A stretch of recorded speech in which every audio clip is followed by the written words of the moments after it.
everyone, and welcome to All the Cards on the Table. This is the All 12 Signs video series for the Virgo New Moon that's happening on the 14th or 15th of September 2023, depending on where you live. I will be reading for Cancer and Gemini in this video. There's also a collective reading that's already out that I couldn't see the time on my phone, and I thought it was really quick, and it turned out to be an hour and 45 minutes. However, a lot of stuff was coming through. This is a big new moon, like the Pisces full moon that we've just had. This is the first new moon in Virgo with the opposition to Saturn in 30 years. It's also very closely linked into the Mercury retrograde. Yeah, there's a lot going on with this new moon. So I do recommend that collective reading. I will touch on some of the main themes in each sign, but I always recommend them because I really love doing the collective readings. They're a lot of fun. Right, so I work with the whole house system. This means that I forgot to mention who I am. Right, I'm Chloe. I work with card divination, astrology, and I channel energies through my body. It's just one of the ways that I channel, bringing in energies from different dimensions to help us heal, help clear stuck energy, and open up portals to our soul's frequency and source to get us more in alignment in a conscious way with source, with the abundance of everything. It's kind of like light language when they're doing the movements here. They're sort of helping integrate the messages that come through. As I was saying, I work with the whole house system. So this means each sign falls in the whole of a house. For those of you who know your time of birth, I really recommend the first sign that you watch would be the one that falls in the first house. This is your rising sign where your ascendant is. All the astrology for each of the signs will be as if that sign is in the first house. However, that does not invalidate you looking at any other part of your chart. The moon affects every transit affects every part of our chart all the time. Yes, there's some more prominent themes. Perhaps look to where your sun or your moon are, or your Mercury even, and whatever that sign is, look to where it falls in your chart. Look to the house that it's in, the themes of that house, and apply those themes. And whatever energy you've got there, whether it's an astrological point or a planet or a luminary, bring in those themes all together with the messages that come through. So it's as if that sign has now moved to the first house, but with all of the energy of your natal chart in these readings. Take what resonates, leave what doesn't. I'm trying to make these introductions super quick, and I'm going to be getting on with Cancer and Gemini. Be good to yourselves, be good to those around you, and most importantly, be well until we meet again. Cancer rising. How are you doing, Cancer? For those of you who don't have Cancer in the first house, look to where Cancer falls in your chart. Look to the themes of that house as well as whatever planets or astrological points or luminaries you have there, and bring that all together into the reading. It's as if that Cancer energy has now moved to the first house, but with everything that's going on in your natal chart. Take what resonates, leave what doesn't.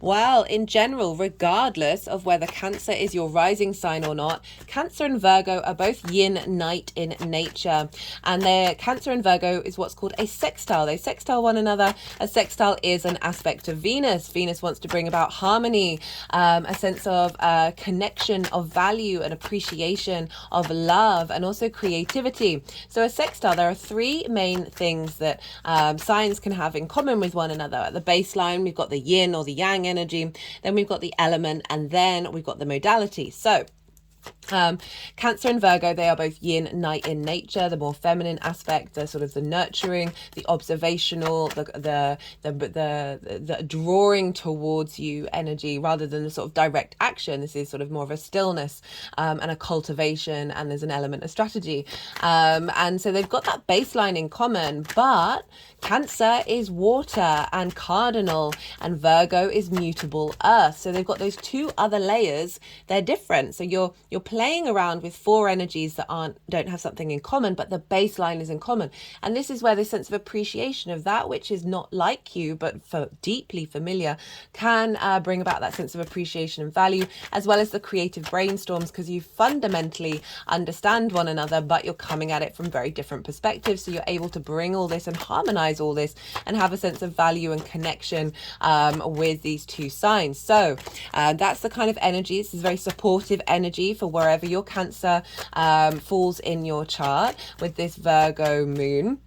But for Cancer rising, this Virgo energy is happening in your third house. The third house is traditionally called the house of the goddess. It's opposite the house of the gods, where all that Pisces energy is, which I will talk, it's very prominent energy in this new moon, even though it's a new moon in Virgo. Of the ninth house, where Pisces is that kind of the bigger perspectives, right? The bigger questions, and how do you map yourself out in the world and the universe. Now the third house is the house of the goddess, where we bring those perspectives into our day-to-day. So this is the house of communication. It's the things you're doing on a day-to-day basis, the places that you go, the people that you speak to, doing the washing up, whatever it is that you're doing on a day-to-day basis that might seem quite mundane. Speaking of, well, I was talking about Pisces, where Saturn is. This is the Saturn card. That might feel quite mundane. I love the third house. Bringing meaning into every single moment is the name of the game. This can also be linked into short distance trips, as well as beginning to learn something new for the first time, whereas the ninth house is sort of more mastery of something. The third house is that instigating. It's linked into schools, so that's sort of the beginning process of learning and understanding something. But as I said, it's communication. It's how you communicate, right? How do you express yourself, the lens in which you express yourself. And so this is the sign of Virgo. So Virgo is mutable earth. It is ruled by Mercury. It's both practical but also very facilitating. It's very sort of the earth mother energy. And really being able to tap into that, right? Where so in the northern hemisphere, we're coming up to the harvest, this mutable time where we're now going to shift into Libra season. So we're able to utilize the resources around us in order to bring about flow. Mercury for me is very much about facilitating flow and that communication element, right? So Mercury's there as well, and a ruler of Virgo. So you got this double boost of communication. And as I said, that can be absolutely anything. That's not just talking. That is the way that we engage with information second by second, nanosecond by nanosecond. And for me, that's very much a key part of the third house. Whoa, that was quite a few cards wanting to come out. Do they want to come out? They do. We've got the Two of Cups, the Knight of Cups, and the Magician with the World. Okay, so nice, powerful reading coming in, Cancer. So, right, this new moon is happening at 21 degrees. Sorry, I should mention, I always keep forgetting to do this at the beginning. I'm pulling cards for 3 different piles. The first pile is the lead up to this new moon, right? So that's from the full moon that we had in Pisces season. It can also be since the full moon that we've just had in Pisces. And it is about understanding and a clearing out of moving into the next part of the cycle. We've got the balsamic phase that happens a couple of days beforehand, and it's a great time to purge and release and let go and transmute energy. So that's the first pile, is everything that we've been working on. The second pile is the energy of the moon itself, what's being drawn down. And then the third pile is how this energy is manifesting moving forward. Right, back to the moon. So this is happening at 21 degrees and 58 minutes. Now, why is this important? Well, Mercury has been retrograding in the sign of Virgo. I really recommend checking out that series because we're still very much in it. Admittedly, 16 hours and 44 minutes after this new moon is exact, Mercury will go direct. I'll talk more about that later, but we're not going to really leave the Mercury retrograde until the 29th or the 30th of September, depending on when you live. All the dates are in the description box. And that is when Mercury goes into territory that it hasn't retrograded over. Now, this moon happening at 21 degrees, 58 minutes. Mercury started its retrograde at 21 degrees and 51 minutes. This new moon is 7 minutes away from that retrograde in the new territory, right? Very, very powerful. So this is really encompassing all of the intentions of everything that we've been working through with this Mercury retrograde.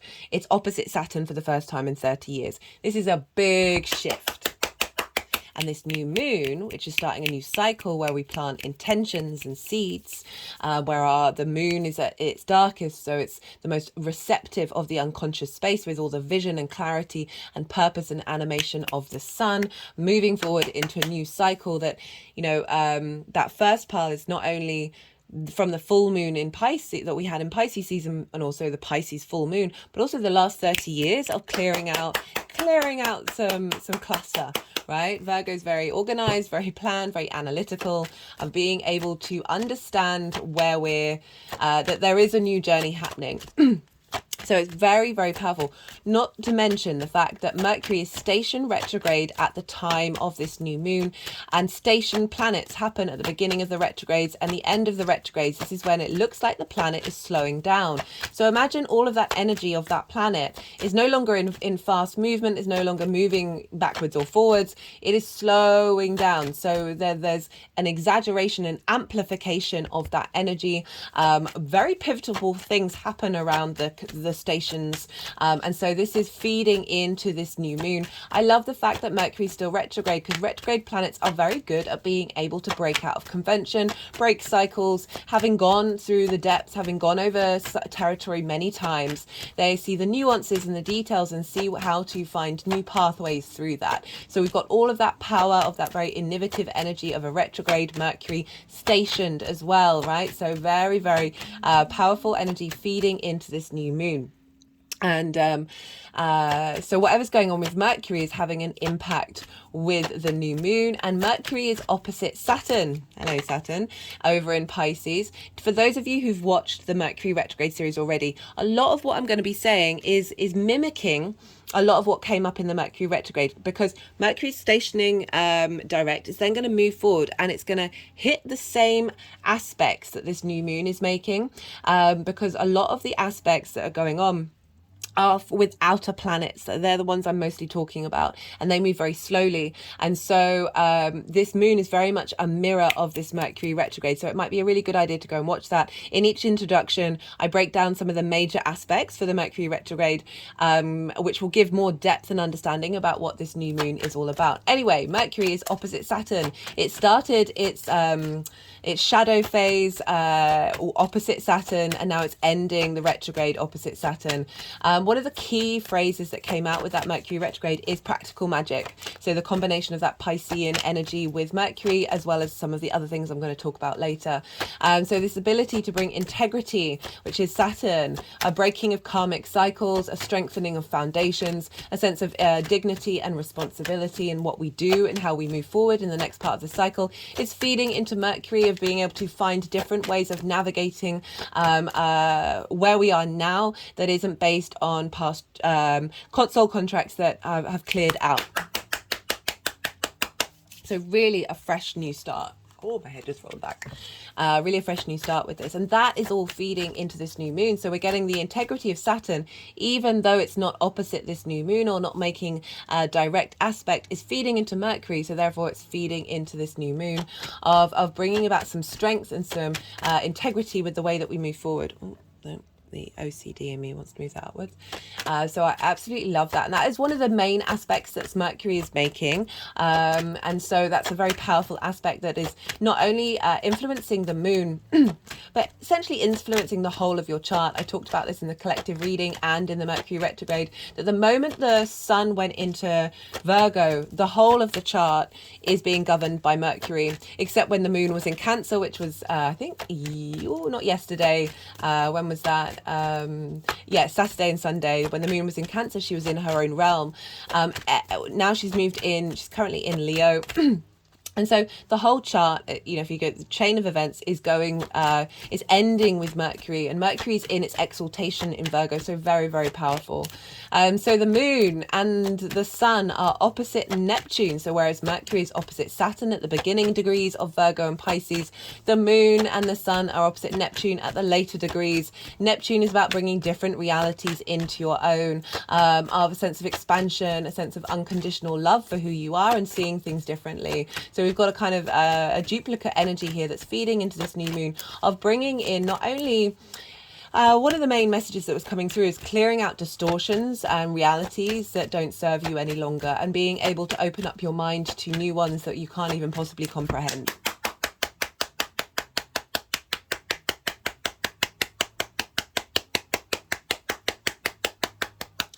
And the reason why I say delusions is because Neptune can very much be linked into delusion, but it's also the mystic. It is, for me, it's about every possibility of the universe. It's our way of tapping into source energy. It can be very sort of idealistic as well. So we're bringing in the higher vibrational of Neptune, while also acknowledging and being able to bear witness to any delusions that we need to release and transform in, and not shame those, but appreciate them and be indifferent to them and be at peace with them, in order to step into a new frequency where anything is possible.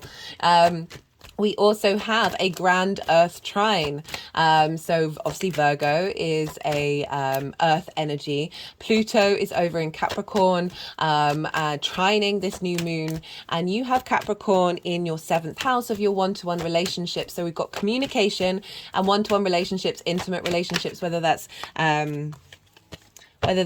business partners. That was the death card. Interestingly, that's already come out in the first 2 readings. What was the business partners, one-to-one clients, intimate friends, as well as more intimate, long-term, committed romantic relationships. So Pluto is I talk about this a lot more in the Mercury retrograde series, but essentially helping us walk through fear and realizing the treasure and the prizes that are being unearthed as we do so.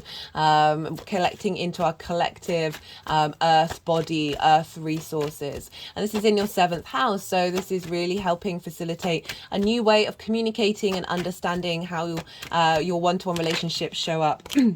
And being able to express your needs and what it is that you want, and be able to move through your day to day. Sometimes we can prioritize other people in our life at the sacrifice of self. And this is really calling to move away from that, and find balance in that by acknowledging that which doesn't quite feel right. Okay, so this is tapping into intuition of your flow in your body, and where there is resistance, and helping clear out that resistance and bring about this sense of ease.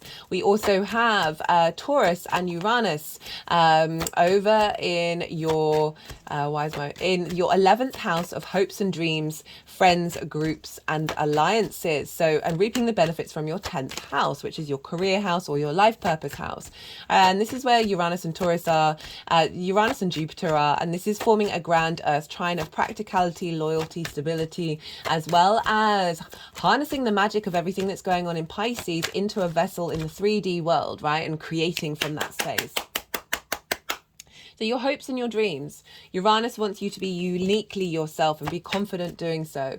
Jupiter wants to provide expansion and wisdom and cohesion in understanding how you move with flow in your in groups and alliances, how you understand the depth of your hopes and your dreams, and bringing this all together in a sort of being able to communicate on a day-to-day basis and taking steps on a day-to-day basis that are bringing your one-to-one relationships into an alignment with how you flow through your day-to-day and flourishing your hopes and your dreams, right? So really very, very supportive energy. This is forming, and because you're a water sign, right? So we're dealing with a lot of water and earth. This is all yin, night in nature.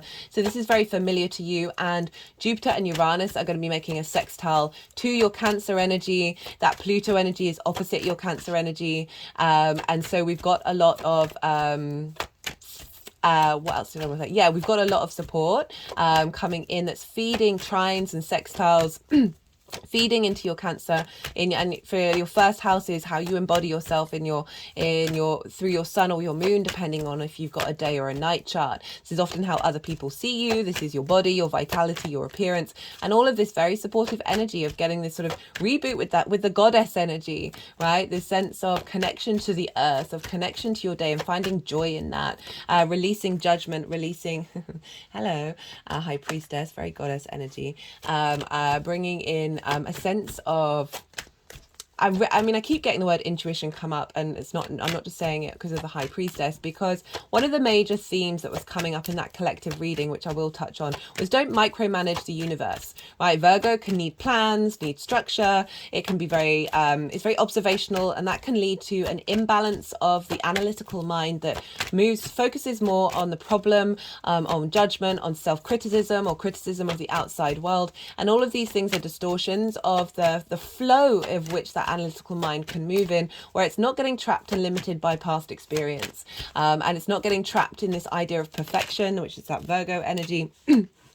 Because every moment is truly perfect, right? We have a distorted view of what perfection is, and when we think of perfection, we are acknowledging that we are in a state of lack, right? It's not about not striving and growing and being, but it's shifting that dynamic of how we view that, and moving to a space where you're not perhaps overly being self-destructive in the way that you are looking at the things that you haven't done, or who you are and what it is that you're not doing. It's about shifting that dynamic and finding more flow in the joy and the abundance of the 3D world, of that Virgo energy. In the northern hemisphere, it's linked to the harvest before we start Libra, of acknowledging all the resources that you have at your fingertips that you can use, and not shying away from perhaps not getting it right straight away, and really being open to your vulnerability, because it's helping you tap into your more unique self, rather than having to put on a facade and having to put on a masks. Okay, so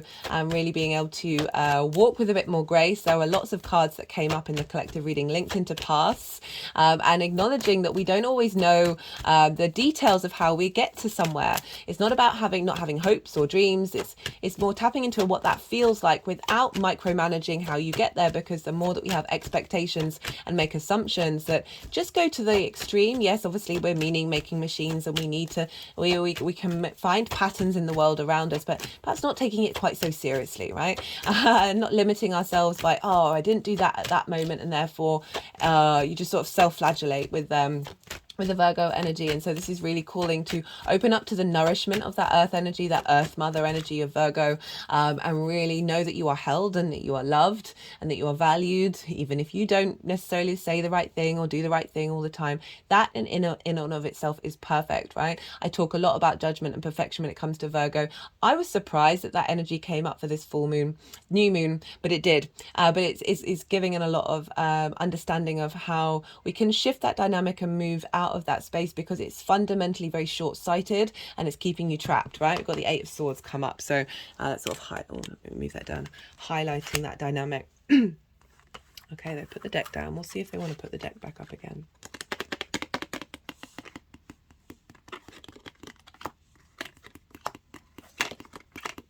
Right, what else did I want to say? So they're doing a bit of energy work now. They're sort of jumping the gun. Pallas Athena is an asteroid, and she is conjunct the sun and the moon. She's at 0 degrees of Libra, and she's linked into wisdom. She's also linked into strategy, but what I've been really called to focus on is she's embodied wisdom, right? We can still have that analytical mind. We can still navigate with that, but acknowledge that we've got very many different facets of way that we incorporate things. The more that we're more at peace with ourselves, remember Jupiter is trining this energy, the more we're at peace with ourselves and finding the deeper wisdom in something, the more that we can embody it and find a bit more play in our movements forward, find a bit more flow that is giving us the grace to exist and to breathe. Okay, sometimes we can get a little stuck in that perfection and needing and seeing all those problems, as I said, I think I already said in the video, but Virgo can focus on the problems rather than the inspiration, right? So, and it can really get in a loop with that, and calling to sort of soften your mind a bit and maybe take practices and meditative states to sort of allow yourself to move through that, rather than fixating on it. And it can be a very addictive emotion to slip into. I say this is a Virgo sun who has self-annihilated myself on a daily basis for most of my life, until I took dedication and practice to you know, we are creatures of habit, and sometimes we really do need to put in that work in order to get to that space in the way that you express yourself. One of the things, I'm going to bring it up because it's communication for the 3rd house, one of the things that came up in the Virgo energy is, right, if somebody's done something that isn't right, but it's the first time they've done it, don't necessarily point it out. Okay, Virgo energy, we all have Virgo. You don't have to point it out. Perhaps if they've done it a 3rd time and you can see that there's some unhappiness or some distorted energy, we've got to allow people to go on their own path, and we've got to focus on our own journey, right? And be at peace with everyone's journey. Yes, we can help. Yes, we can facilitate, but I often find that Virgo energy is very quick to point out what might not be right. And so this is really calling to say, hey, you can give yourself some peace, while, and like put into practice of not always being in that mode where, because we want, the Virgo energy wants to help, right? Wants to facilitate, can see that that's not working, and knows how to fix it, right? Very practical, very earth energy of Mercury.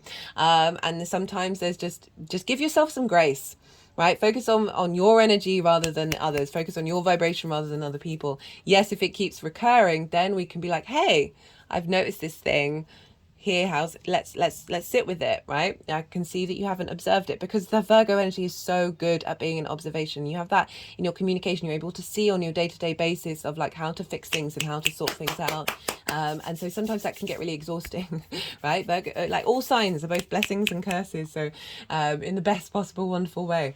So that's just a thing that wanted to come up while I was saying that.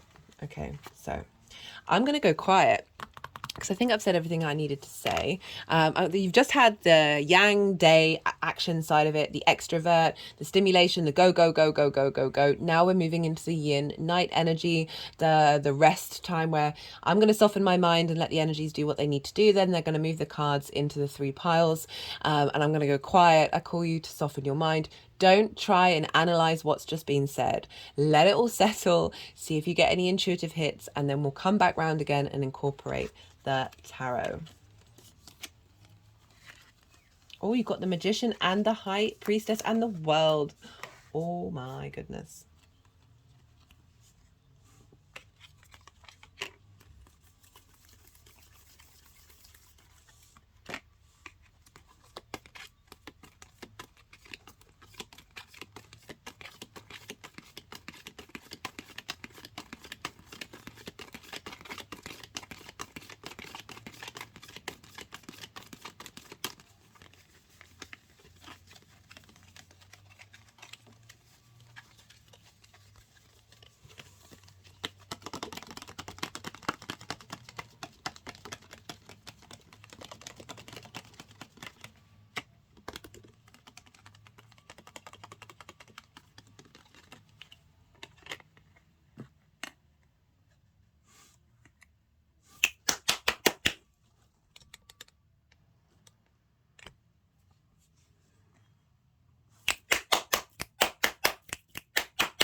Okay, Cancer. So I've also forgot to sort of really talk about a bit about the ninth house, where all that Pisces energy is. So that is the house of the gods. It's, for me, the key word is perspectives, because it's about your morals, your ethics, your philosophies, your sense of spirituality, connection to nature, science, whatever it is that you feel is sort of bigger than you, that you are a part of, that you're exploring, right? It's how you map yourself out in the world. It's also, as I said, like it's about mastering something through learning and teaching, as well as going and living somewhere for a longish period of time that is not familiar to you. So it's often linked into foreign travel, but it can also be going somewhere in the country that you live that is as I said, not familiar to what you are used to, in order to broaden your perspective. So we've got all this very magical perspective energy feeding into the very practical earth, Virgo, of how do you express that? How do you bring in those wonderful perspectives into the way that you communicate, into the way that you navigate the world? So being able to find a bit more magic in your day-to-day. Ooh, energetic release at that one. Okay, so the energy leading up to this new moon, we've got the Eight of Swords and the Four of Swords. So the Eight of Swords is Maya. It's illusion, right? You know, she's in a cage of her own making, essentially. There isn't a cage. That's why it's of her own making, even though we don't know whether it was created. These are sort of delusions of reality, matrices that make us think that we are trapped when we are actually not trapped. These binds aren't very tight, right? If she just moves a little bit, her legs aren't bound. If she just starts moving, these are going to fall away, and then she's going to be able to take the blindfold off and realize that they were never trapped. They were never trapped. They were able to leave. Very interestingly, we've got water here, of, you know, the memory of water. So one of the things that I really feel like is going to happen is, with that Pisces Neptune energy with Mercury and the moon, is helping clear away some karmic contracts away from old memories in not only this lifetime but the previous ones, our ancestors. That Virgo, that practical healer, that facilitator, is going to be able to shift and navigate in the physical vessel that we have, that social, but like all the elements of our body working together in harmony with one another, this vessel that we signed up for, right? And be able to find some more joy in that and some more peace, right? So this can be absolutely anything where you feel like you are limited. One of the phrases that's been coming up for me a lot lately is, there are no limitations, only creation. So it's the spin we put on things. And I always say, like, be real, be delusional, be full of love, right? You know, Virgo is very practical. It is able to see reality quite clearly. However, it's more than the 3D. We've got a lot of energetic energy that we are able to transform, and there's so much abundance within us that can get blocked off by the kind of more cognitive linear time frame that Virgo has the capacity to enter in. And I feel like this is a limitation that is put around the Virgo energy. Big energy release, that there are other ways of engaging in this world, and with that opposition with Pisces, we're able to then bring that into our reality. So this is saying that you have been working through illusions in the lead up to this moon. You've been navigating a feeling of sensations of feeling trapped. And when these things come up, they are asking you to look at them. And, you know, the fact that it's come with the Four of Swords is really saying that you have been spending time in contemplation to understand and unravel these binds.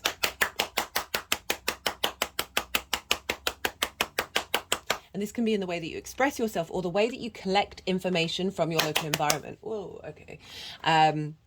So the Four of Swords is about rest. It is about meditation. If you notice, the Three of Swords are hanging above this figure, but they are no longer in the heart. They are free, but they are still acknowledging that Three of Swords, which is that heartbreak, the things that is blocking our heart's vibrational frequency, that causes these cages, causes us to be in a scarcity complex, in a place of lack, rather than in a space of pure vibrational love. Is the most powerful energy in the universe. And so this is saying that you've been doing some work, you've been in a state of meditation. We've got the Ace of Swords at the bottom, of finding truth, finding clarity, being able to cut through those delusions. right? They're in a church, so there's a sense of being held. So even though this is a difficult card, you've been held by the universe while you navigate this. So it's a church. It just represents that something of that higher power, however that works out for you. But you have been able to be in a state of contemplation, as I said, to be able to unravel these binds and realize that this is not reality. There are other realities to tap into.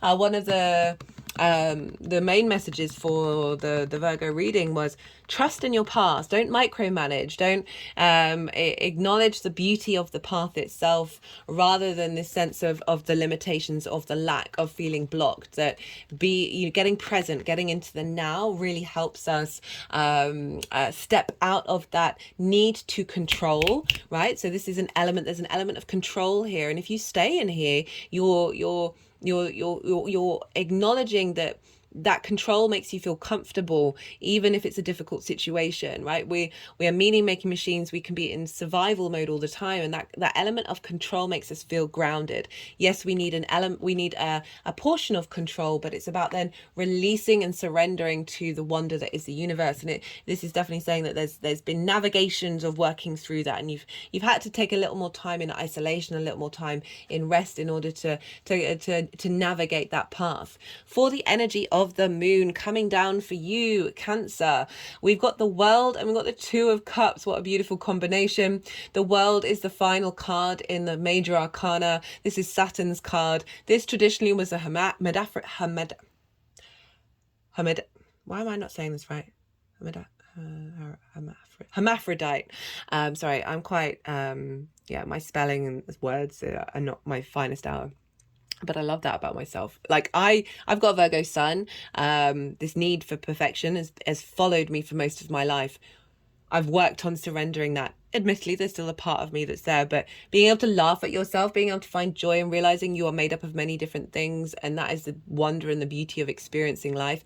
So this is traditionally a hermaphrodite, which is acknowledging that we have the feminine and masculine within us. We are fluid. We are multidimensional, multifaceted beings. And that is about acceptance of the things that don't seem perfect, right?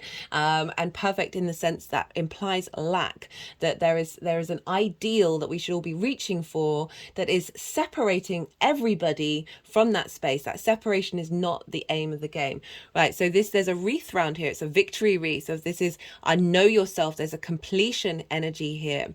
And Saturn is about boundaries, and Saturn brings up boundaries in order to test us and get us to the roots of what our boundaries are important, and essentially dissolve them. And you see this is a zero, right? Infinite possibilities within the zero. The more that you know yourself, the more that you can move through the world with grace and ease and be in a state of awe and amazement of everything that's going on around you, even if it's not what you typically think you want and typically think you need. This is about breaking out of that and finding different ways of understanding the information around you from a space of wholeness, right?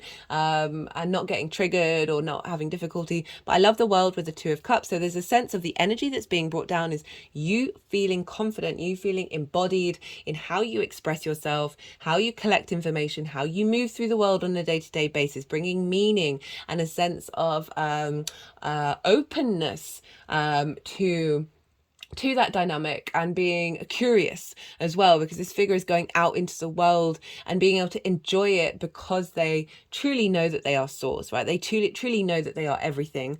And with the Two of Cups, this again is really backing up the fact that you're finding unity, you're finding this balance and understanding that there are multiple possibilities of the way that you collect information. You do not have to be bound by anything. You do not have to be trapped by anything. So you see here the masculine, the feminine, and spirit. And we've got the caduceus, and this is the two serpents. This represents healing. Mercury, the ruler of Virgo, has this as one of his symbols. It's used for pharmacies and doctors as a universal sign of healing. It's also the kundalini energy, right? The more that we tap into that source energy that we have within us, and know that we are a duality, with the central staff in the middle, which is spirit, this is representation of spirit. So masculine, feminine, and spirit. The more that we acknowledge 3 is the magic number, we are able to be in a space of integrity and respect with one another, with yourself, with the way that you move through the world. There is a sense of love and honor here. They are equal heights, equal eyes. They are sharing, they are communing. There's a sense of love here. There's a sense of there's an emotional ability to navigate the world where you are in harmony. And that flow is helping you be free. Right? Remember, this is setting this, all this energy is the intention of what's moving forward. You're able to move through the world with confidence.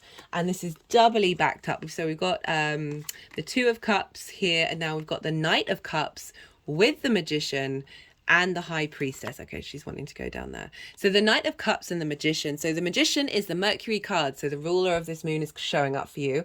And we've got the Knight of Cups. So this is the embodiment of the Ace of Cups. It's very romantic, but that's not just about relationships. This is about romancing every single moment of your day, finding the joy in it, and really tapping into the pleasure or the ridiculousness, and therefore the joy, being able to laugh at whatever else is going on, and just realizing that this is the way that you're moving through the world. You're able to be a little more inspirational, more intuitive in the way that you're communicating and collecting information as you move through action of the Knights, of taking action with this, move through your day-to-day, move through your local community, move finding that joy and the generosity in the way that you move through the world with the Magician, right? So the Magician is this sort of more yang energy of knowing the flow of the resources in the world around it. You know, it's got the infinity symbol, and this is an acknowledgement of flow. Like we can lean towards one energy a little bit more, and then acknowledge that they are all part of the same thing, and that they all flow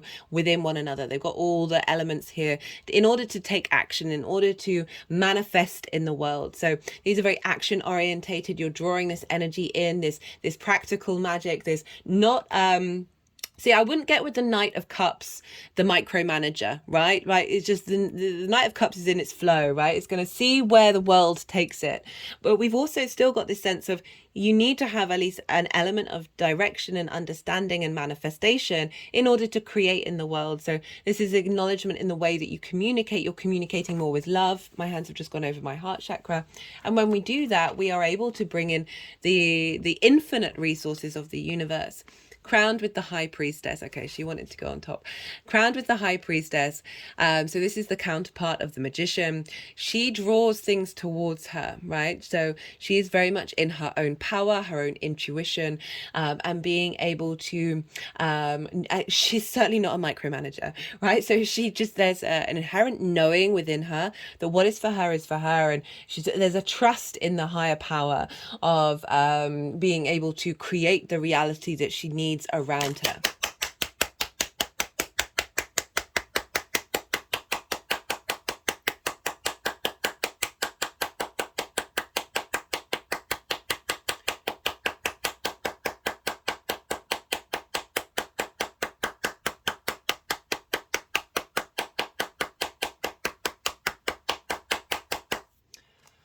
Oh, beautiful energy. Really lovely. And these two combined is sort of acknowledging, again, the masculine and feminine, the yin and the yang energy. Like we have it all within us. It's not gender specific. Of the rest, of the drawing towards the cultivating, the deep knowing, and then the desire to take action based on it, right? And having that balance is so important. But there is a real sense of the magic, the intuition of the High Priestess that's saying, hey, we don't have to over plan. We don't have to fixate on anything. Having that innate confidence that when you do take action, you are taking it from a place of love. There's a sense of flow and momentum. So I really beautiful, really beautiful energy for you, Cancer. Yeah, and for those of you, you know, Pluto, as I did say, is in your 7th house, so we do have an element of finding that balance within your one-to-one relationships, of being able to bring about a deeper sense of manifestation of your hopes and your dreams, right, moving forward. So that for some of you, for those of you, I mean, as I said, that's intimate friends, business partners, one-to-one clients, as well as more long-term committed relationships. So as well as your relationship with spirit as well, I always see the 7th house as how that shows up. And yeah, beautiful. Okay, right. I'm going to pull some clarifiers for you, Cancer. Let's see what wants to come through for this Virgo new moon. Yeah, I mean, I'm not surprised with this combination of clearing out those blockages. That's really liberating you into some very balanced, loving expression of yourself, right? And this is all sort of making aspects to your Cancer energy of how you then embody it. So it's beautiful. It's beautiful. Okay, let's see what wants to come through for Cancer. For the Virgo new moon way. Happy ending. Yeah, so clearing out this limitations of the blockages that we have, and that can be absolutely anything. I've just got that at the bottom of the deck. We've got self-love. That could be absolutely anything that is confining you from knowing that you represent the universe. You truly do. And that's such a difficult thing for us to wrap our heads around. And it really does take practice yeah, moving away from this sense of control. Yeah, and really opening up to this acknowledgement of inner balance that is bringing about a deeper understanding and an expression of the way that you communicate. Just got karma, domino effects. So again, 30 years, as well as, you know, just generally Saturn being there, it can be a very karmic planet, of clearing out some karma, some karmic contracts that you've had, that are, we've got emotion, 8, control of self. So that control of self, right? So it's not about not having control, but acknowledging that that is part of a bigger picture of that surrender, right? So control of the way that you interpret the world, those limitations, getting to your trauma responses, your limiting beliefs, and the way that you express yourself. There may have been some blockages around that, and navigating that and realizing it's not actually you. Yes, it's a karmic contract you signed up for, but the root of you, the soul of you, is so expansive. And with that control of those limiting beliefs and trauma responses, you are then able to bring about this sense of deeper expression and manifestation in the world. Right, they just wanted one more from oh, that's 5 from the numerology deck. And interestingly, that's an 8. You can't quite see. Let me move this down. That's an 8. So that's the infinity symbol upside down. It's also strength, which is about balance, and through love and kindness. That is, all emotions come from love or the lack thereof. And the more that we lean into that and find the root of that, the more that we're able to set ourselves free. The long-term game is love. It really is. Like, other things can work pretty well in the short term, but if we're looking for long-term energy, that's the one. No, that's 3. Final card for Cancer.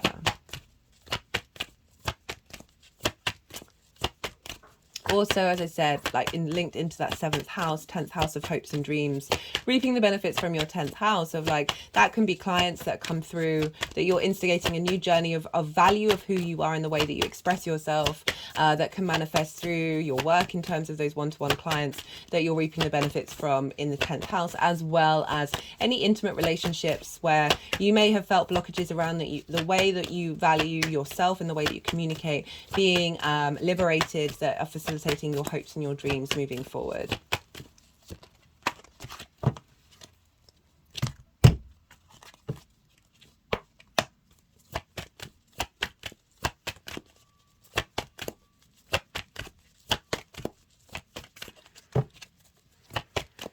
Okay, maybe they want this one.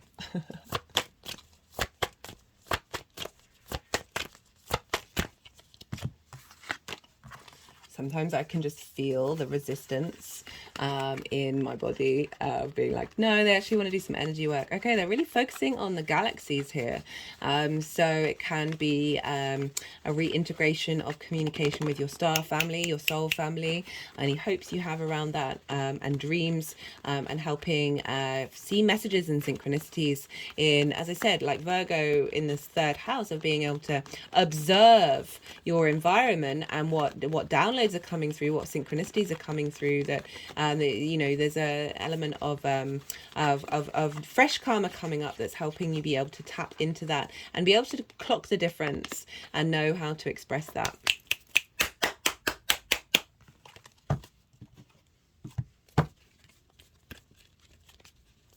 Okay, let's try this again. Final card. Final card.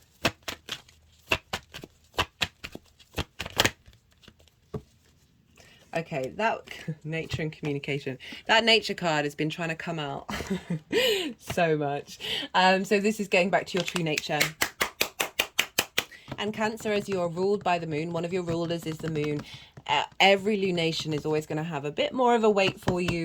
It's the same with Leo, with the sun, than other signs. And so really helping you tap into that intuition that you have deep within you and be able to express it in a very practical and bring this into the 3D world.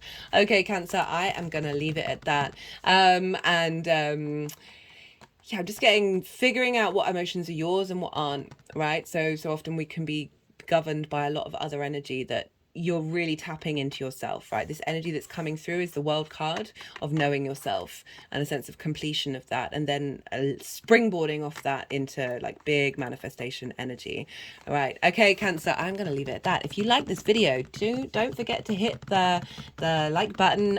Be good to yourselves, Cancer. Be good to those around you, and most importantly, be well until we meet again. Gemini rising. How you doing, Gemini? For those of you who don't have Gemini in the first house in your natal chart, look to where Gemini falls in your chart. Look to the house that it's in, the themes of that house. Apply those themes and whatever else you've got in Gemini to the messages that come through. It's as if that Gemini energy has now moved to the first house. So take what resonates, leave what doesn't. Regardless of whether Gemini is your rising sign or not, Gemini and Virgo square one another. A square is an aspect of Mars. Mars can bring about conflict, drama, friction, winning at all costs, right? If any of this does come up around the new moon, I always say, like, it's helping you work out what it is that you really care about. Do you need to be in conflict over something? Do you need to win at all costs? And if the answer is yes, well, great. You've learned why and you've learned how. But if it's not, then you can be like, well, actually, this doesn't really bother me. And I can just let it flow through me.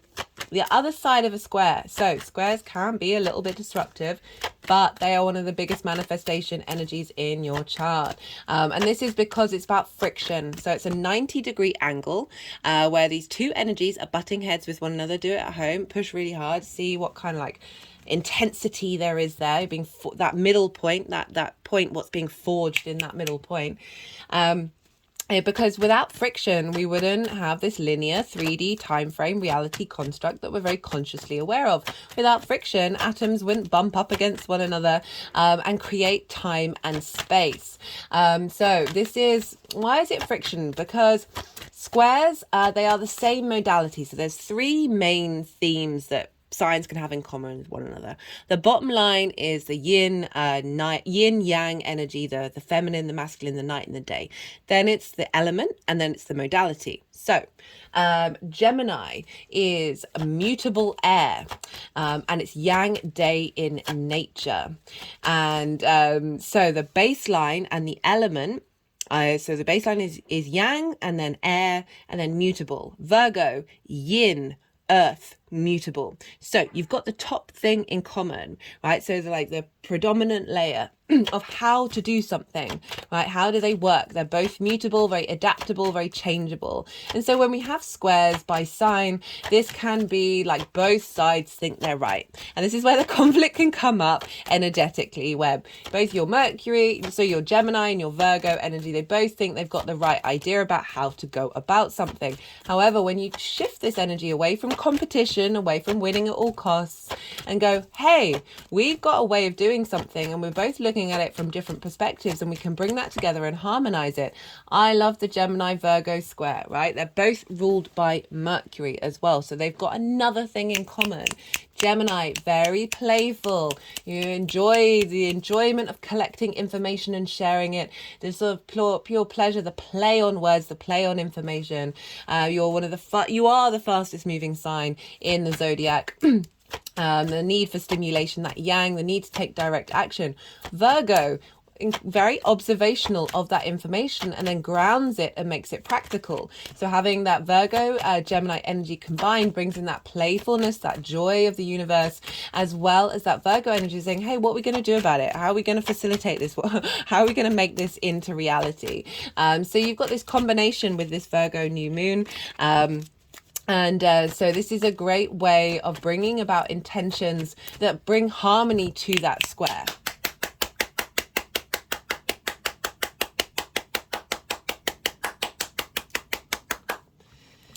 And for Gemini rising, this is happening in your 4th house. This is where Virgo is. It's in an angular house. Angular houses are 1st, 4th, 7th, and 10th. These are the pivot points of our chart. These represent, oh, hello, Gemini. Goodness me. Trust you to have your card come out straight away. So these are pivot points in our chart. They're kind of like the foundational structure. They can be very loud. So you've got quite an important new moon happening here. It's an important new moon for everybody. I forgot to mention that at the beginning of the reading. It's in the introduction. This is the first moon in Virgo with Saturn in Pisces for the last 30 years. So there's a lot going on here. Let me explain. I keep forgetting to do this at the beginning. There's going to be 3 piles. The first pile is the energy leading up to this new moon. That is both from the full moon in Virgo that we had in Pisces season, as well as the full moon in Pisces that we had 2 weeks ago. So there's always layers to how this moon shows up that are both short term, medium term, and long term. So the longer term of this is the last 30 years with Saturn, right? So now Saturn's back in Pisces, so we're instigating a new cycle. So the first pile is everything that you've been working through, what's been going on. The second pile is the energy of the moon itself and what's being dropped down into your unconscious space, into your intentional space. Whether you're conscious of it or not, it's still getting dropped in there. And then the third pile is how all this energy is going to manifest moving forward. Remember, this is a new moon. This is a great time to plant seeds. There's a collective reading. Really recommend it, especially Gemini rising, or if you've got heavy Gemini placements. Gemini rising, you are ruled by, one of your rulers is Mercury, and so Mercury is very dominant in this new moon because it rules. Do we want these? Okay, we do. Okay, let me move this down. Gemini is, Mercury is one of your rulers of your chart and is also ruling this new moon. So very big mercurial energy. For those of you who haven't watched the Mercury retrograde series, I still really recommend it. I'll talk more why later on in this video, but just in general, what was I going to say? Oh, my mind's gone completely blank. This moon is very much linked into that retrograde as well. So and whatever's going on with Mercury for you, Gemini risings, is going to always have a bit more weight than other planets. So where was I? What was I talking about? Oh, for Gemini rising, this moon is happening in your 4th house. The 4th house is your roots and your foundations, right? It's the darkest part of your chart. It's where you emerge from. It is linked into your ancestors, your star lineage, your blood lineage, your parents, the roof over your head, your private life, and your home. It is a very intimate part of your chart, and it's squaring your Gemini energy, Gemini risings. This is how you embody your sun or your moon in your actions and your deeds, depending on if you've got a day or a night chart. This is your body, your vitality, your appearance, your character, and often how other people see you. So you've got this square of forging, right, that friction, manifestation energy. You're forging something, very creative energy, very get up and go and do things energy. And this is happening in a new moon, so you've got a lot of momentum moving forward in the next 6 months that is going to bring about this new cycle. And this is in your home life, right? Your private life on a fundamental level, what it is that you do in an intimate way, in your own space, of bringing about a sense of strength and structure into your private, into your foundational space. With the fourth house, we also get a lot of ancestral work coming up, a lot of support coming in from the ancestors to help you start this fresh new cycle. And it's okay, there's so many things I want to say. I'm trying not to jump all over the place, so I'm obviously channeling a bit of Gemini energy right now. Whoo, breathe, Gemini, breathe. That's all I can recommend to everybody, but like, just allow yourself some space to be still, to be in that observational space, that nurturing energy of the Virgo energy in your private life. This can be a great time to set intentions for meditation or just doing practices that take care of the flow in your body, right? So Taurus is sort of like the pleasure principle of our physical senses, and the Virgo energy is how they all connect together, how all the organs, all the systems in our body connect to one another. And Mercury really likes flow, right? For me, Mercury is flow. It's not necessarily about communication, but it's flow. And the ease of flow of communication. And so this new moon, great time to set new intentions around what it is that you need from your private life, what it is that you need from your relationship with your parental figures or your ancestors or your star family. You know, setting up practices in terms of health, or being more engaged in observational practices in your home space that are not based off shame and perfectionism. Okay, so the main sort of aspect, the main theme that was coming up was don't micromanage the universe, right? Virgo can need a lot of plans, and when those plans don't happen, can fall into over self-criticism, over judgmental behavior, and then that gets mimicked out in the outside world because we are mirrors. The outside world mirrors us. So that Virgo energy can be really intense. I talk about it pretty much every moon. I didn't think I was going to be talking about it, but it felt like there was a new way of looking at it that came up in the collective reading, of like, we need plans, but not as many plans as Virgo would perhaps want. And really surrendering to that and finding different ways of navigating how to use your brain, having a sense of appreciation for the good, the bad and the ugly, and really leaning into a sense of faith, because there's a lot going on in Pisces for this new moon, even though it is a new moon in Virgo. Let me start talking about the astrology. Okay, so the sun and the I'm going to start with Mercury. So Mercury is ruling the sun and the moon, and essentially the whole of the chart, right? So for those of you who want to check out the Mercury retrograde series, I talk about this a lot more. So Mercury is retrograde at the time of this moon, but it's station direct. It's stationing to move direct. When planets are stationed, whether at the beginning of a retrograde or the end of them, they are very, very powerful because they look like they're slowing down. So that energy gets magnified rather than is in flow, right? So there's a real like weight to the energy that's coming through. And this is opposite Saturn. And this is how Mercury started its full retrograde phase. Not the retrograde itself, but when it started its shadow phase. Because the retrograde is 3 times over the energy.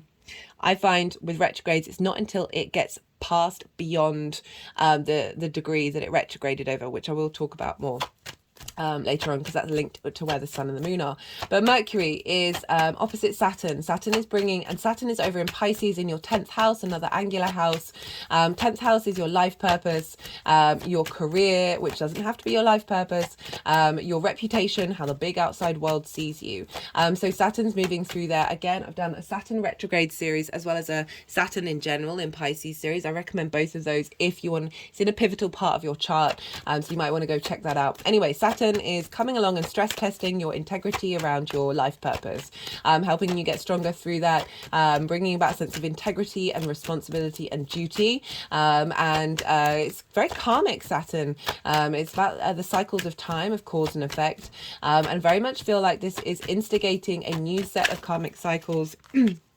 A new embodiment of self, in the way that you understand what your life purpose is. and how you're going to navigate that. Saturn is giving structure to the magic of Pisces, and giving us a sense of form that we can then create from. And all of this energy is feeding into Mercury, who's over in Virgo, stationing. So we've got very powerful energy of a Mercury retrograde.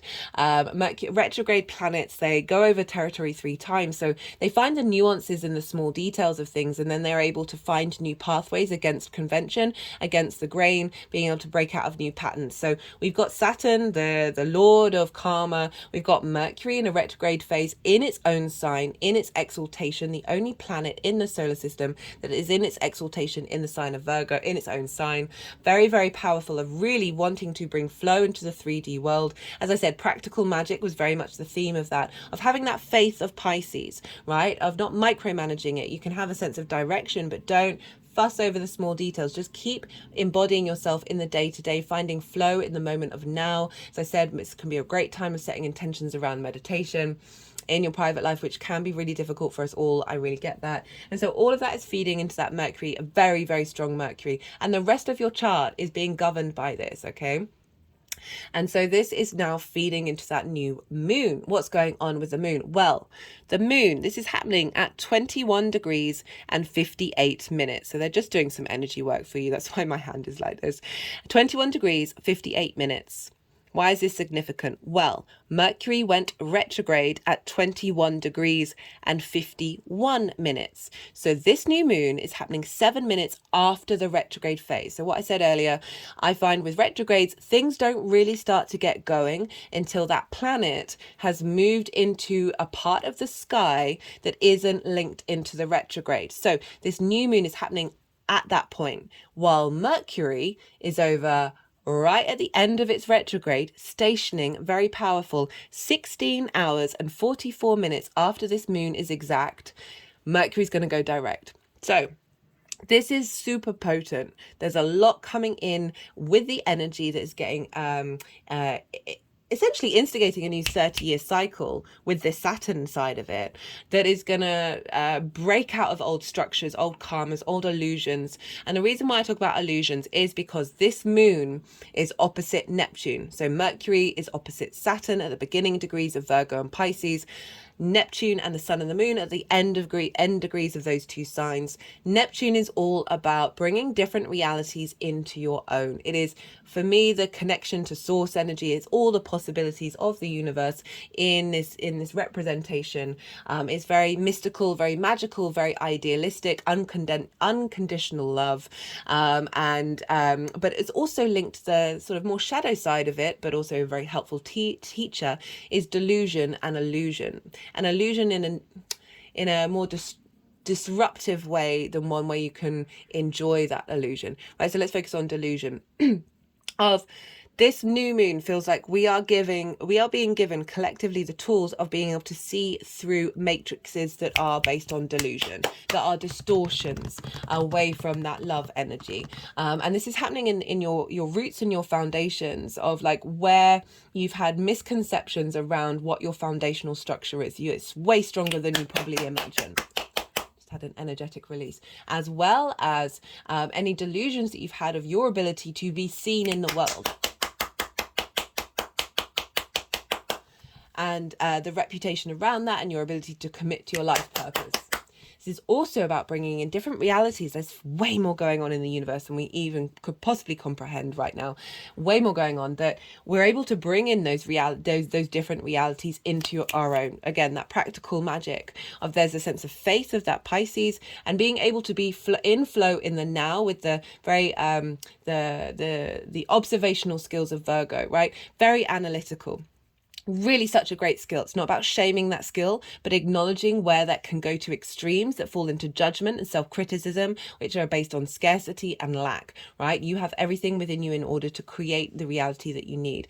Getting a lot of support from your ancestral lines, both star lineage and blood lineage, that are helping you give this fresh new start of being able to have some more faith in what it is that you're doing, rather than shaming yourself over things that you haven't done. Rather than looking at the problems, we are finding inspiration, right? Virgo can get quite fixated fixated on the problems because it's good at seeing them. So when we get into habit, right, it's about breaking habits and finding new pathways out of this. So bringing in that earth energy, that earth goddess energy that is going to help us be more in flow in your day to day, in your private life, that is going to facilitate this new growth in the way that you move through the world with your life purpose.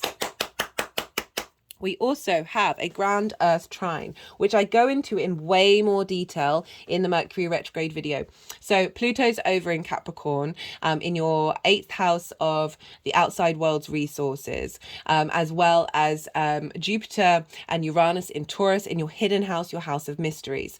Now, the reason why I'm saying go check out the Mercury retrograde series is, so this sun and moon is pretty much the same degree as the Mercury coming out of its shadow phase, which will happen on the 29th or 30th of September. And that's instigating a new cycle. It was also the instigating energy of the retrograde itself, because these are all outer planets. They're moving very slowly. So this pattern has been repeated with the Mercury retrograde. And I break it down, what this means in way more detail I think I've listed in the description box for the Mercury retrograde series what's going on in each introduction, where I break down the different themes, the opposition with Pisces and Virgo, as well as the grand earth trine.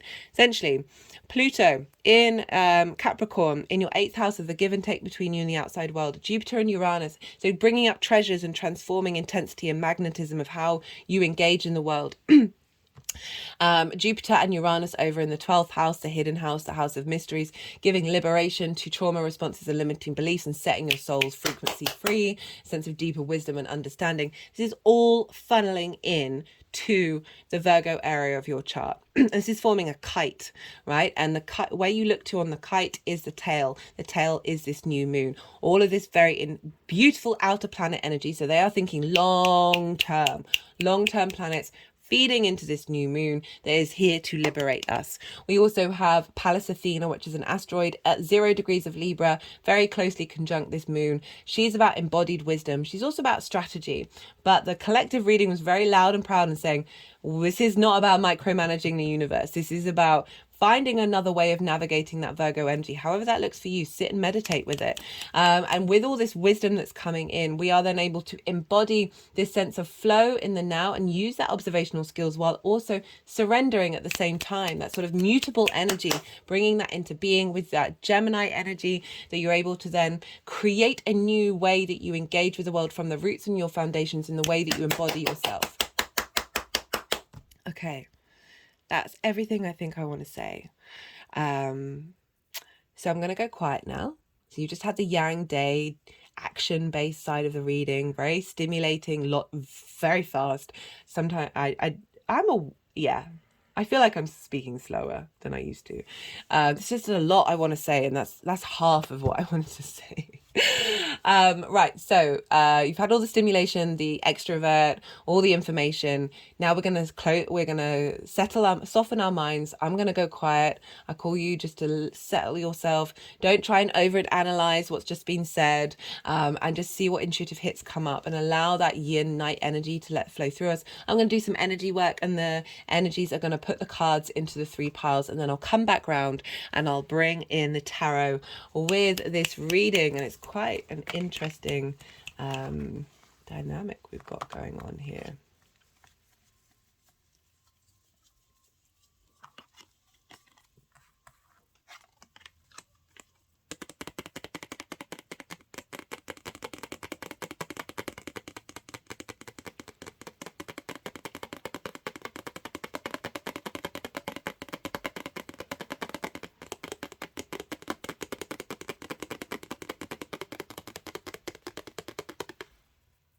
So we're really tapping around, it's upside down, but it's a castle, the sense of home, sense of foundations.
Sorry, I just had a feeling that they wanted some more cards, and just sort of, they were doing funny things with the decks, and that's what came out.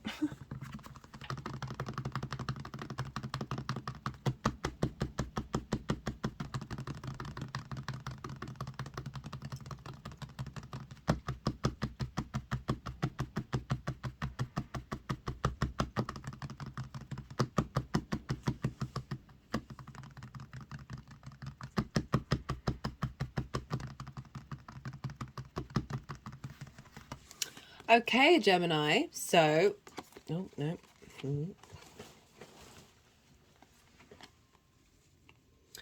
We've got,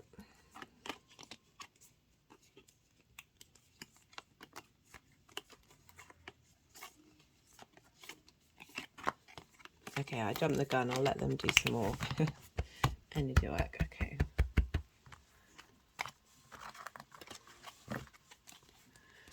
Right, Gemini, so this is the lead up, right? So it's either, can be both 30 years since the full moon in Pisces season, or the full moon in Pisces that we had a couple of weeks ago. We've got the Devil card, we've got the Eight of Swords, we've got the Four of Cups, and then we've got the Queen of Pentacles. So this is really kind of acknowledging that there's some things that have been restricting the flow of energy, right? So the Devil card can be read in different ways, but because it's going with these cards, I'm going to lean more into the traditional aspect of it, right? So this is this is linked into addictions, and addictions can be absolutely anything. It's not just your stereotypical understanding of what, anyway, our souls have signed up for this 3D incarnation to face challenges, to face limitations, and to work with that and navigate that and really lean into figuring out our own sovereignty. Because the devil, it's originally Pan, right? Pan represented this incredibly potent, fertile life force of Earth, right? That has been distorted in more modern times, of being something that can lead to the over materialistic, to the indulgence, to the not walking with integrity, not taking care of yourself, and getting trapped in that dynamic. But it's this is also Capricorn energy. It's very, very powerful. The ram horns actually really represent divinity and divine power, and it's through this journey that we often really rediscover ourselves, right? Everyone's addicted. If you've got a phone, there's a strong chance you've got a dopamine addiction, right? Our mind is very much addicted to the emotions that addicted to the hormones that we produce from the emotions that we feel, from the things it calls us towards, tells us, or shows us. Cortisol, dopamine, and adrenaline are the easiest hormones to produce. So right, this is a sense of that mind, that very linear part of the way that we work, taking far more control over our dynamics than gives us service, right? So this is being bound by things, right? They've got chains around their necks, but like the Eight of Swords, they can get out of these chains. This energy isn't bound. There is no cage, right? So it's really difficult for us to work with that energy, especially because addiction can take a really long time to work through. And it's kind of dismissive to say, oh, you can just take off the chain and walk away. Fundamentally, yes, you can, but we're currently in an earth energy where it's just taken a bit more than that. There is going to be a time when the power of when we are integrated with our mind and our heart and our soul, we can say those things to ourselves, and then bam, it's as if you're so dedicated to that decision that it does in fact completely change your reality. Certainly something I'm striving for, because there's so much more fun to be had in the world. Right, so we've got this kind of intense energy of the devil in your fourth house, of that perhaps there's a lot of ancestral linkages into trauma, linked into addiction, that's been a part of your process that your soul did sign up for. And I mean, I really was getting that you're getting a lot of ancestral support come through to help release some of this energy that you've been working through. And that Eight of Swords, again, as she said, it can be it's illusion, right? It's a cage of your own making.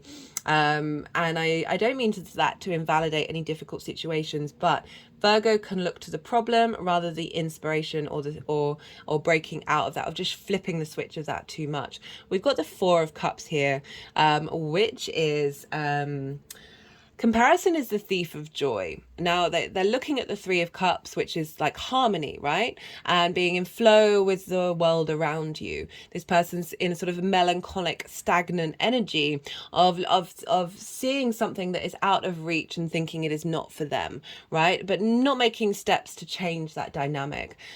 It's very understandable. All of this is all so understandable, and I'm not trying to shame any of this energy at all. I've certainly been in all of this space, right? That the universe is like, hey, but you always have the Ace of Cups within you. My hand just got over my heart chakra. We just have to shift our eyesight. Like, she's bound by sight. This figure is not focusing on that, not seeing that Ace of Cups. That it's all about perspective and shifting perspective. Oh, my third eye is just getting really, there's pain in there. Of shifting that perspective.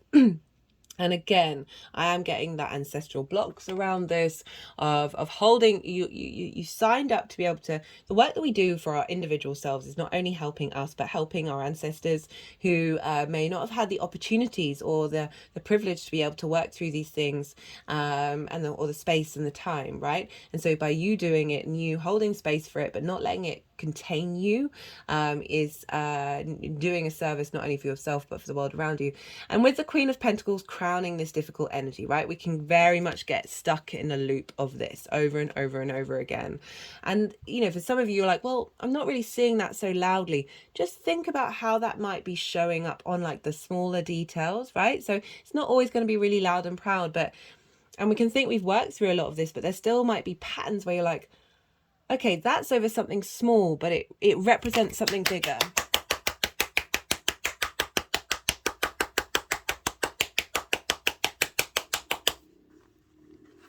Queen of Pentacles. So you have been tending to your earthly energy. You have been tending to this energy and helping nourish it and support it and try and shift that dynamic into a space of abundance. So I really like that she's shown up and gone, hey, you've been stepping up to yourself. You've been taking care of yourself. Like, she's really good at advice, right? So really helpful in giving yourself your own advice, in how to shift these foundational structures that you feel like have a dominance and a power over you, but they fundamentally don't. But also signing up for the pure fun and play of engaging with this energy, right? Don't let your mind get blocked. Okay, so the energy of the moon itself. Love this. Four of Pentacles and the Temperance card. Real progression coming on here. So this card can get a bad rep. I read it's linked into miserliness or holding on to something. I very rarely get that message come through. And if I do, I will say it. So this for me is inner sovereignty. This is power, like knowing that you are source energy, you are divine. Like there's no avoiding it. It is, in my opinion, there's no avoiding it. And the more that this is what's being seeded at this new moon, right? So rather than giving your exterior power to other forces, this is about like going, no, this is mine. Like this sovereignty, this protection. Okay, they're clicking over the third eye. My head's just rolled back. So the Pentacles here, they represent the 5 points that Venus makes retrogrades over. Very powerful symbol. You know, if you see here on the Devil, it is inverted, but that's about bringing spirit energy into the earth. You know, the Devil energy's got so distorted, it does make me a bit angry, but I get it's a tool, it's a lesson. No point being angry. That you've got these pentacles, these very powerful. Venus wants you to find harmony and love and value for yourself and appreciation for your 3D existence, right? So all this energy is in your feet chakras, your heart chakra, and your crown chakra.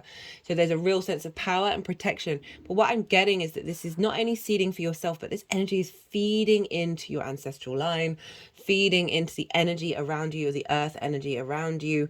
You have the vast capacity to heal and transform in your private life with that Virgo energy. And this is really instigating a sort of giving you a protective layer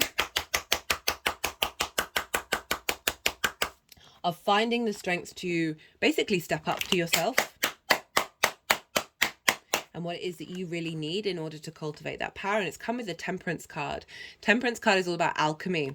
So this is about, if you see here, the water is actually flowing up into the cup. So it's about, can be about magic, but it's more about breaking out of realities that are conventional, right? So doing something differently. This is about harnessing every little aspect of yourself, purifying it, getting to the root of it, strengthening it, and bringing it all together into a whole to create magic. Okay, so having gone through this, you've cultivated, you've been working through this. Now you've got some protective barrier coming in that is giving you the ability to understand the wonder that is your roots and your foundations and make magic from it.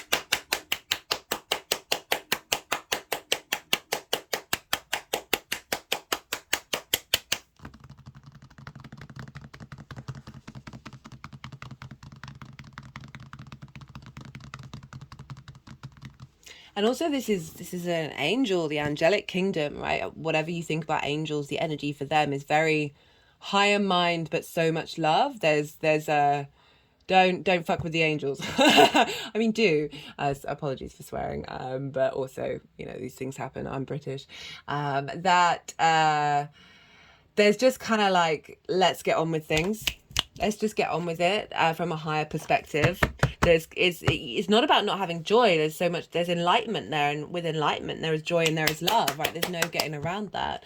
But there's a real sense of strength. You see this crown here, right? So we've got double crown above a mountain. So you're getting a protective barrier, and this, not barrier, but certainly holding on to your own energy, holding on to your own power that's able to create strong foundations moving forward, or add to the foundations that you've already got with this crown. Again, that sovereignty, that enlightenment that's coming through this, with this, like, it's like energy isn't constantly flowing out or being drained, and because of that you are then able to find the strengths and the alchemy to be able to create a new foundational structure.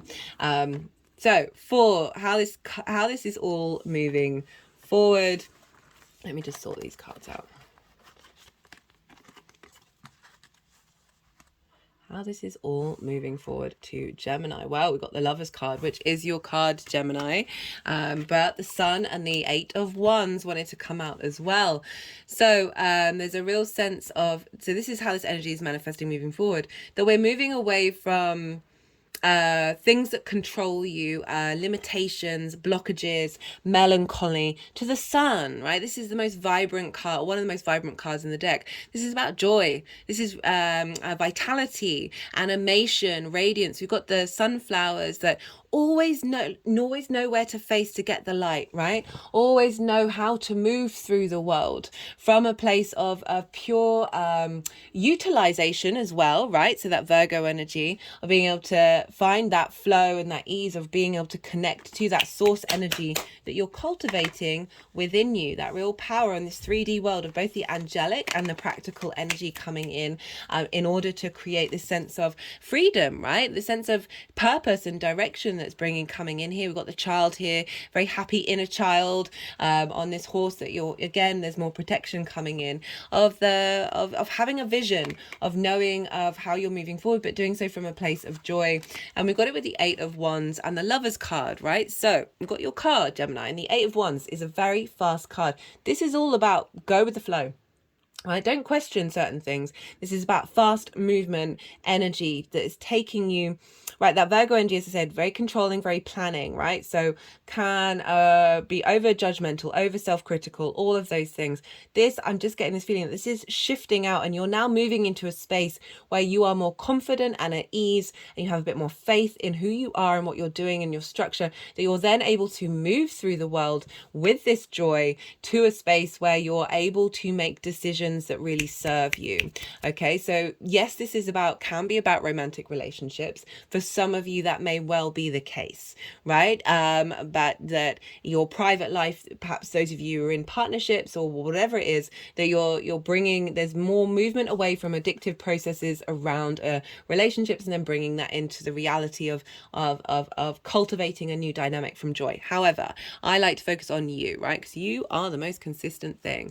And the Lovers card is about crossroads and decisions, right? So it's the feminine, the masculine, and the spirit all working together with a mountain of that higher perspective of knowing how to fully embody yourself from your foundational level, that you're able to make decisions that are serving you in the long term.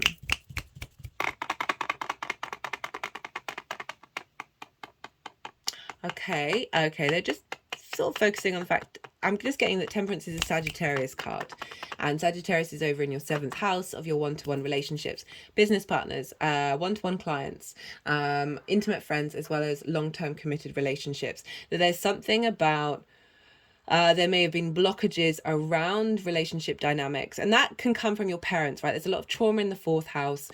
Our parental figures is how we learn our love language, and that represents any interaction we have with the outside world. That we've got this shift, right, from more limitations around not feeling like you're getting that joy and that love that you need in your life, that to a shift of power of where you're able to alchemize your understanding of how you see yourself with those one-to-one relationships, that is bringing about a real shift in that relationship dynamic, right? So that's for some of you, but it's also genuinely about having strong foundations, about making the decisions that bring you joy, and being able to be at peace with the decisions that you make, and trust, have some faith, rather than the over analytical side of things. Right, I am going, that was quite a cool reading. I'm going to pull some cards. Oh, got manifestation. This is the numerology deck. Okay, just wanting to go here against the Virgo crystal, of being able to manifest. Okay, just cut the deck and got the environment. So cultivating a strength in your private life, so in order for you to be able to make magic, feeling a bit more at peace and more at ease, and a bit more like there's effort with the Temperance card, of finding a bit more dedication in your home life, in order to then, you know, it's an angular house, 1st, 4th, 7th and 10th. They are the crux of your natal chart. They are the structure that you can then build on, right? So really a big transformational energy that is not only about your 4th house, but it's drawing in the energy of your life purpose, right? Of you being able to tend to that in your private life.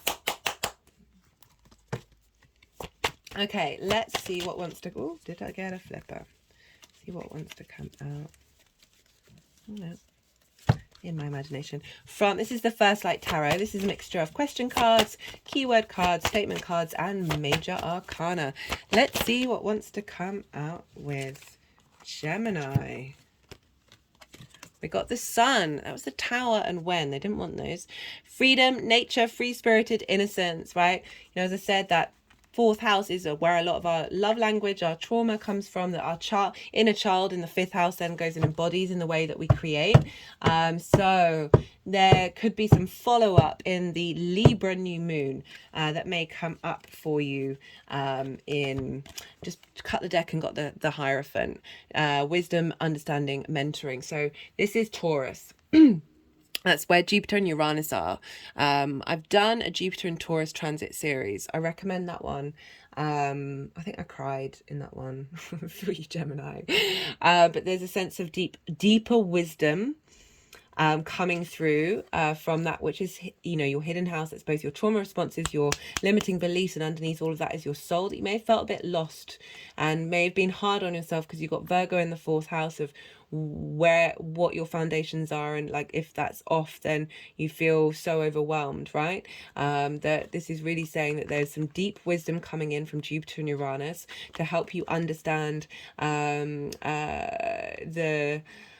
the journey that you've been on and why you've been on that, and how something is shifting and changing in order to bring about this new this sun energy. It's got it twice, right? So that's super powerful, of a vision and clarity of where you're headed and what it is that you're doing, however that's coming up in your life. Right, Gemini, I am going to leave it at that. I think that's everything that I wanted to say.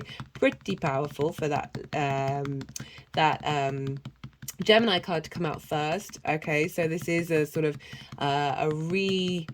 your roots and your foundations, this new beginning is going to have an impact on how you embody yourself in your sun and your moon, and finding more harmony in your duality, right? Harmony in your mutability, that is going to give you more peace and more, less, stepping away from shame, and really allow yourself to laugh at what's going on, right? And not take things too seriously, while also still being, the adult in the room.